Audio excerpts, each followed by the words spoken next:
こんにちは、エージェントゆかりです。今回は、前回の1日を生き延びるというタイトルの続きで、1週間を生き延びるためのコツをお伝えしようと思います。そもそも、1日と1週間の違いは何でしょうか。その違いは、活動範囲が広がること、荷物の移動が発生すること、拠点のアップグレードが発生すること、この3つです。活動範囲を広げるということは、こちらからゾンビを索敵し、戦闘を仕掛けていくということです。必然的に様々な場面が増え、様々なシチュエーションでのゾンビとの戦闘が発生することになります。その過程で不適切な行動をしたり、判断を誤ったりすると、ゾンビから攻撃を受ける可能性が上昇します。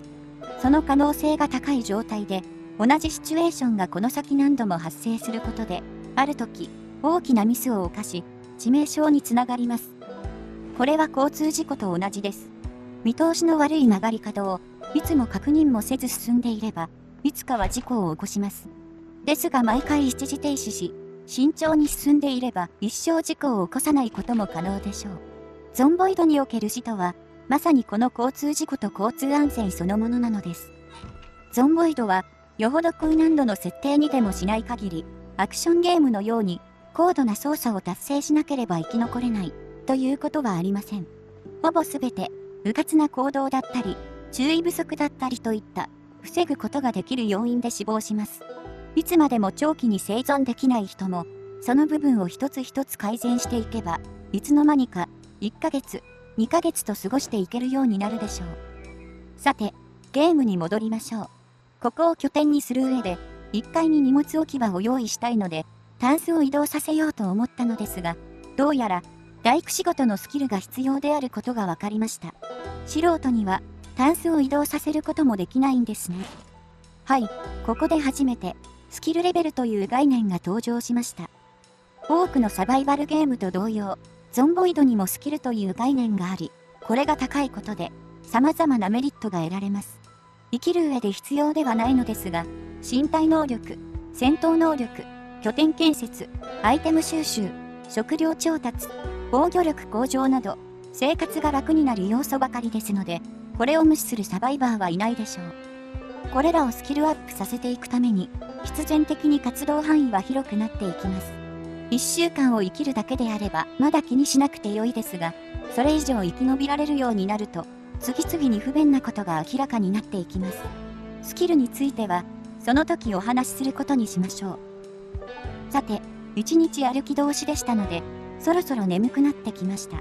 実は、一切眠らなくても、突然その場で気絶したり、死んだりといった致命的な問題にはならないのですが、このアイコンが出始めると、スタミナ回復が遅くなったり、攻撃力が低下したりといった状態異常が発生します。特にスタミナは、眠気がピークに達すると、回復速度がほぼゼロになるため、ゾンビとの戦闘は絶望的となります。そのためこのアイコン、つまり眠気ムードルが発生し始めた時点で戦闘は避け、いち早く睡眠をとることが重要です。言い換えれば、このムードルのために、何十時間でも際限なく活動し続けることができない仕様になっています。このゲームの隠しパラメータに、疲労というものがあります。運動することで消費するスタミナとは別物です。単純な時間経過や、スタミナを回復させたりすると疲労が蓄積します。一定以上蓄積すると眠気ムードルが発生する、つまりデバフとして影響が顕在化します。そのため、その日にスタミナを消費するような活動が多いと、早い時間から眠気ムードルになったりします。また、アルコールを飲むことでも疲労が蓄積します。この場合は疲労というより眠気と言った方が適切でしょうけど、このゲームでは、眠気を疲労というパラメータで管理しているということですね。疲労を回復させるには、睡眠をとる、ビタミン剤を服用する、疲労回復効果のある飲み物を飲むという3つの手段があります。言い換えれば、睡眠をとらなくても、ビタミン剤と疲労回復効果のあるドリンクを飲んでいれば眠くなりません。ですが、潤沢にあるものでもありませんので、結局睡眠は必要不可欠と言えるでしょう。サバイバーにとって、この疲労というシステムは厄介な相手です。出かけた先で、多くのゾンビとの戦闘になり、まだ明るい頃から眠気が発生すると極めて危険です。攻撃力が低下し、かつスタミナ回復が低下するため、ゾンビとの戦闘時間が長くなり、息切れしやすくなり、そのくせ回復せず、悪化の一途をたどることになるため、やがて走ることさえできなくなります。もしその時ゾンビに追われていたら、助かる可能性はほぼゼロでしょう。眠気が出ていないのに横になるのももったいない気はしますが、基本的には眠気が出始めたら、すぐにでも眠りにつくというのがベターな選択です。さて、ちょうど良かったので先にスタミナと疲労に関して解説してしまいましたが、1週間生きるために必要なものや知識は次の通りです。バリケードを作ること、武器を入手すること、救急キットを手に入れること、スタミナと疲労の概念を知ること、そして、怪我の種類とノックス感染症について知ることです。バリケードとは、通路を封鎖するような規模のものではなく、窓を板で塞ぐことです。板と釘、そして金槌があれば、大工スキルがなくても実行可能です。バリケードがない窓にゾンビが張り付いた場合、30秒も持たずにガラスが割られ、ゾンビが侵入してしまいます。窓がすでに割れていたら、音もなく部屋に入ってきます。ですが、バリケードが1枚でもあるとゾンビは侵入できず、叩いて破壊しようとしてくるため、その音でゾンビの襲来に気づくことができます。バリケードは一つの窓に対して4枚、外からと室内の両方で貼ることができるため、最大で8枚分まで耐久度を上げることができます。ゾンビ1体であれば、たった1枚でも数時間は耐えうるため、バリケードがあるとないとでは、拠点の防御力はまるで違ってきます。次に武器ですが、武器として扱えるものは多岐にわたるものの、武器として適切かどうかは別問題です。例えば、ボールペンやスプーンさえも武器にはなりますが、世界最強の殺し屋でもない限りは、有効に使うことは難しいでしょう。2、3回攻撃しただけで折れてしまいます。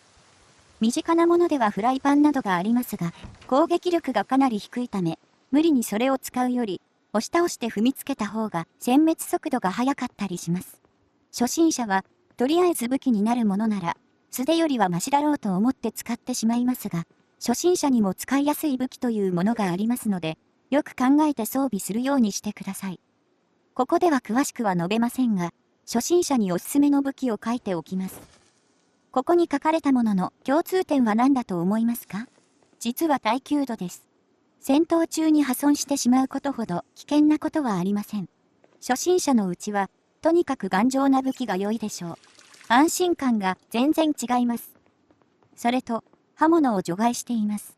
刃物は非常にピーキーな性能を持っていて、メリットもあるのですが、デメリットも大きいです。わかりやすい例で言うと、リーチが短い上に、ゾンビのノックバックが小さいです。そのため、複数のゾンビを相手にするときは、小型ナイフ系は非常に弱いです。下手に装備しない方がマシとさえ思います。次に救急キットです。具体的に言うと、包帯と消毒剤です。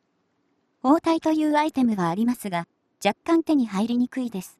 そこで、衣類を破いて、布切れを包帯代わりにするのが一般的です。怪我をした部位に巻いておくと、やがて汚れてしまうので、完治するまで何度か交換するのですが、包帯の方が汚れるまでの時間が長いため、交換の頻度が少なくて済むという利点があります。私が検証した範囲では、布切れが5時間で汚れたという程度の傷に対して、包帯では8時間で汚れたので、少なくとも 1.6 倍長持ちであると言えるでしょう。布切れは、ゾンビが着ている衣類を破いて入手するのが一般的です。汚れている時もありますが、水道で洗えば、綺麗な布切れになります。いざという時のために、常に必ず数枚は持ち歩くようにしましょう。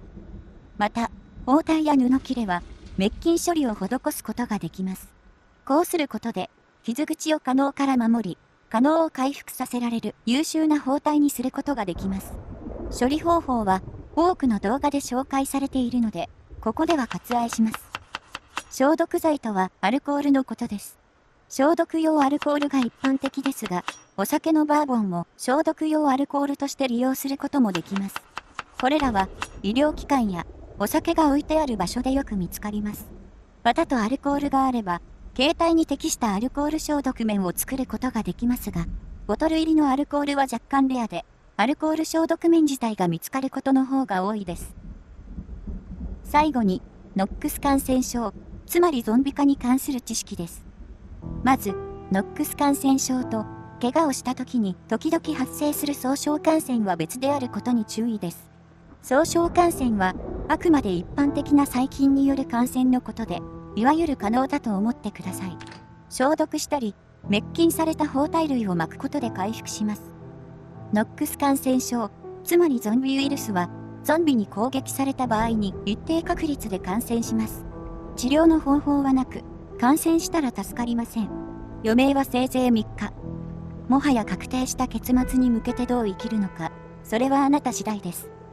ゾンビから攻撃を受けた場合でも、ゾンビが這いずり状態であればゾンビ化しません。立っているゾンビから引っかき傷を受けた場合、7% の確率で感染します。裂傷の場合は 25% です。噛みキスの場合は、確実に感染します。つまり、噛まれていなければまだ助かる見込みはありますが、生きた心地はしないかもしれませんね。もし感染した場合、24時間以内に症状が現れます。体温の上昇、言いようのない不安、気分の悪化が発生し、やがて生命力が失われ始めるでしょう。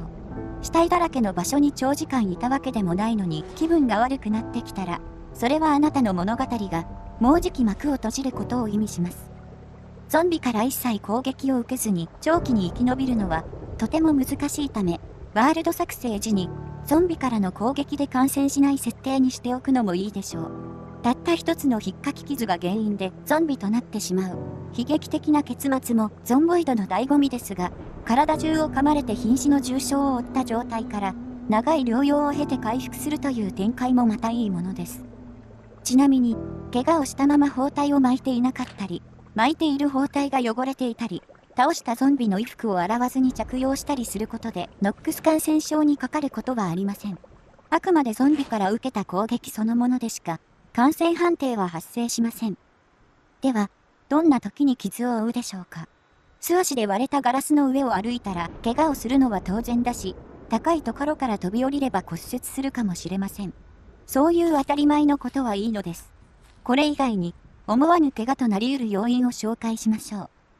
素手は何かと危険なので、早めに何かしらの手袋を着用した方が良いでしょう。ただし、手袋類は若干レアなので、近所にアパレルショップがあればそこを探すと良いでしょう。ちなみに、フィンガーレスグローブでも、手術用のゴクースの手袋でも、ガラスを拾った際の傷は防げます。また、なぜかキッチンミトンは着用できません。ここまで1週間を生き延びるために必要な知識を解説しました。そろそろほったらかしにしていた動画を少し見ることにしましょう。今は何をしているのかというと、バリケードに使う木材を入手しようとしています。しかし、序盤は木を切るための斧はなかなか見つからないので、家具を解体して木材にするのが一般的です。しかし、家具を解体するにも、切った木を板へ加工するにも、金槌とノコギリが必要です。ですが、ノコギリが意外と見つからず、民家を回って探しているところです。こういったガレージには、生活に必要な便利な道具が置いてあったりします。すでに見つけていますが、やがてお世話になるであろう、ガソリン駆動式の発電機もよく置いてあります。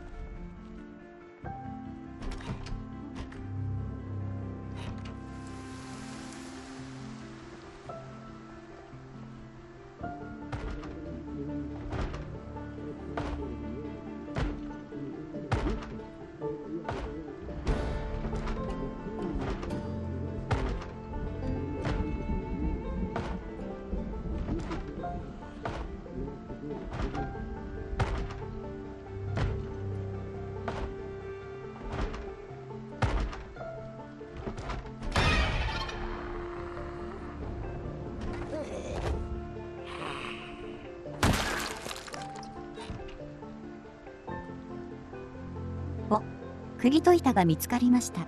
釘は何本あっても困りませんから、ありがたいですね。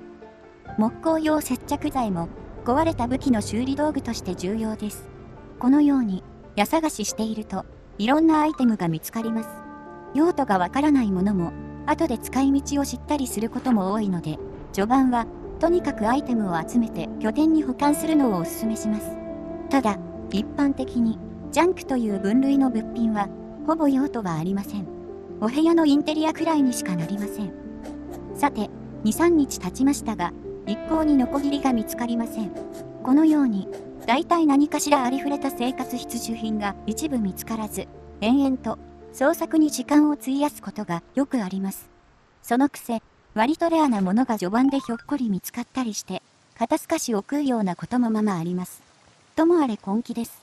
焦らずじっくり探しましょう。3日目でしょうか。民家に3体ほどゾンビが潜んでいます。気づかれてしまったようです。近づくと危険なので、ここで迎撃しましょう。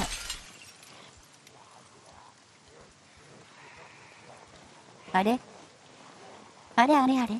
多くないですか？大家族が住んでらっしゃったようです。このように、多数との戦闘が避けられない場合もあります。どうにか倒すしかないようです。こういう時に、初心者が急いで倒そうとして、つい前のめりな戦闘になりがちです。それが、まさに危険な行為です。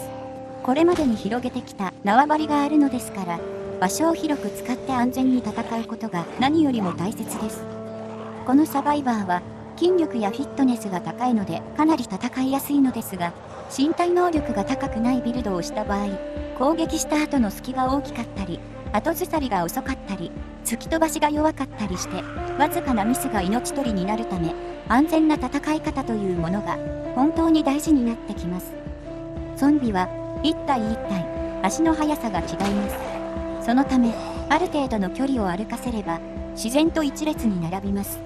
その時、先頭のゾンビをリーチギリギリで殴る、そしてまた離れる、という繰り返しを行うことで、近づかれずに戦うことができます。序盤はこのように、余裕の距離で殴ったつもりなのに、逃げる頃には、かろうじて攻撃を回避できているというほど、自分の動きが鈍いです。うかつに殴れば、たちまち餌食になるであろうことはわかりますよね。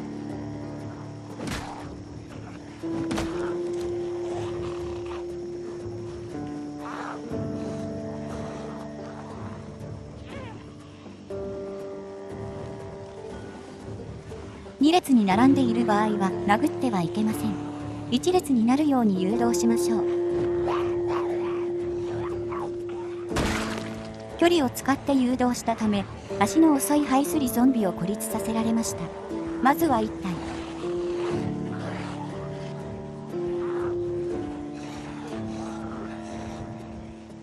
テーブルや茂みなどにゾンビを引っ掛けて、とにかく孤立させましょう。1対1の状況に持ち込めば負けることはありません。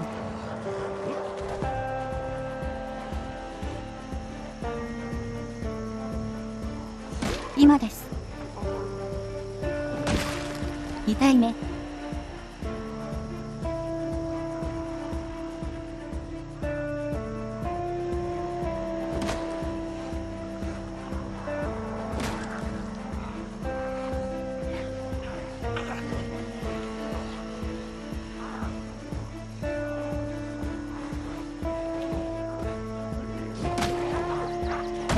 3体目。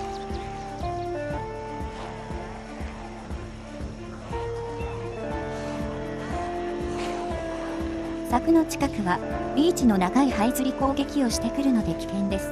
早めに離れましょう。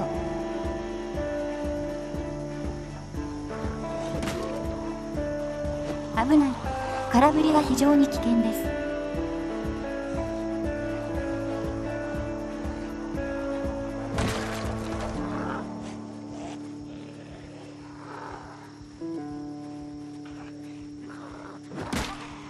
ダウンしたゾンビに追い打ちしたいですが、ぐっと我慢します。無理は禁物です。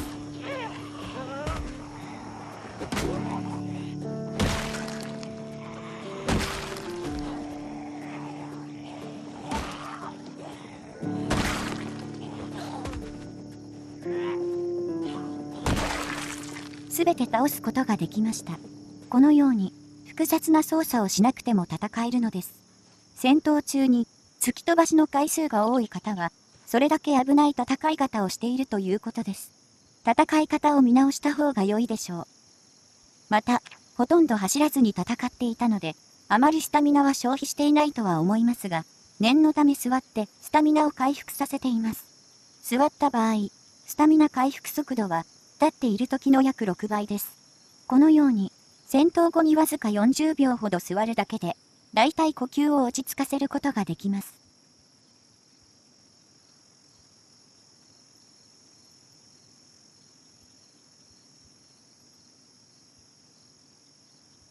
このように体温を確認し、表面温度が十分下がれば、休憩は十分です。おっと、どこかの生存者が銃を乱射したようです。このイベントが起きると、周囲のゾンビが一斉にそちらへ向かって移動を始めます。思いがけず多数のゾンビと遭遇する危険があるため、音のした方から離れたり、拠点に隠れたりした方が良いでしょう。バリケードがされている家を見つけました。バリケードハウスの詳細は割愛しますが、このバリケード自体は、金槌かバールで剥がすことができ、木の板と釘が手に入ります。ありがたくいただきましょう。バリケードハウスに侵入する際注意すること、それは、2箇所以上の出入り口を確保することです。つい、窓一つだけバリケードを剥がして侵入してしまったりしますが、中にゾンビが多数いた場合、脱出口が一つしかありません。運悪く外からゾンビが入ってきた場合、逃げ道がなくなります。まあ、今回は木材が欲しいので全部剥がしますけどね。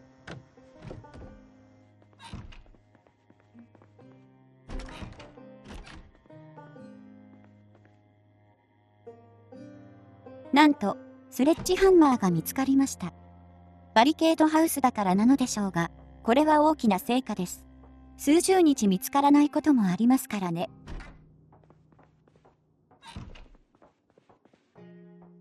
今度は最強のインナー装備、全身インナーが見つかりました。このバリケードハウスは大当たりのようです。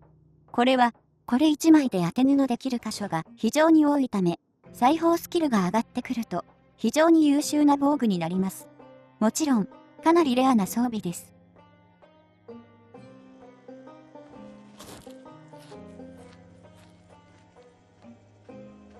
台所からは、園芸用のクワも見つかりました。これは槍に分類されますが、おおむね最強と言えるものです。攻撃力ならマチェットをくくりつけた槍の方が強いのですが、こちらは単体で使える上に耐久性が高いため、非常に頼りになります。初心者にもおすすめの武器です。さて、ノコギリは見つかっていないのですが、木材と釘が調達できましたので、拠点に戻り、先に強化します。バリケードを設けることができました。これで、ゾンビはこの板を破壊するまで侵入できません。これを、1階の窓すべてに、少なくとも1枚だけでも貼ることができれば、拠点のひとまずの安全性は確保できたと言ってよいでしょう。ここまでの知識があれば、1週間、あるいは、それ以上の期間を生き延びることができるようになるはずです。しかし、1ヶ月以上を生き延びようとすると、ここから一気に難しくなってきます。ゾンボイドの過酷な生活は、まさにここがスタートラインかもしれません。まとめます。1、拠点を補強すること。カーテンで、外から視線が通らなくして、かつ直接侵入できないようバリケードを作りましょう。ちなみに、バリケードを3枚以上貼ることでも、視線を遮断することができます。また、バリケードを作るためには、木材と釘、金槌が必要です。家具類を分解して木材を得るには、ノコギリも必要となります。2、武器を入手すること。武器は、リーチが長く、壊れにくい鈍器を選びましょう。包丁やナイフ、フライパンなどはメイン武器としては適しません。ロールプレイングゲームのように、とにかく何かしら装備すれば、わずかでも攻撃力が上がるだろうとか、そういう考え方は捨て、現実的、合理的な武器を探してください。3、救急キットを準備すること。必ず、いかなる時でも、手元に包帯類を数枚は持っていてください。カバンに入れてはいけません。もし首を攻撃された場合、取り出しているその1秒2秒で生死が分かれることがあります。6枚くらいは欲しいですね。4、スタミナと疲労に注意する。